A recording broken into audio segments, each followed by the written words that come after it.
From nearly 2 decades as a political prisoner in Cuba to congressional guest, Cuban dissident Jorge Luis Garcia Perez came to Washington with this message. We feel cheated. We feel hurt, greatly betrayed by the government that should have been our primary ally. Garcia Perez and his wife were invited by Speaker of the House John Boehner to attend the State of the Union address. As her guest, Republican Representative Ileana Ros-Lehtinen had the daughter of a Cuban-American activist killed by the Cuban military. What they've told us is that they want a hard line against the dictatorship and not this gift of lifting the embargo and lifting sanctions. And after years in prison, we are overjoyed that Alan Gross is back where he belongs. Welcome home, Alan. We're glad you're here.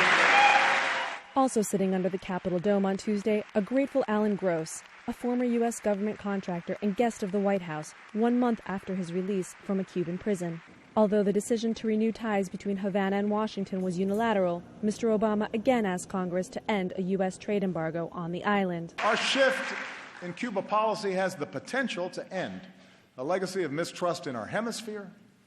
It removes a phony excuse for restrictions in Cuba, stands up for democratic values, and extends the hand of friendship to the Cuban people. But that partisan divide does not mean Congress will be at an impasse over the issue, says Latin America expert Carl Meacham. And I think that we're going to see more change than what we think. I don't know if they're going to lift the embargo, but I think that there will be change insofar as how the Congress looks at this bilateral policy. Formal talks between U.S. envoys and Cuban officials are to begin Wednesday in Havana. Victoria Macchi, VOA News, Washington.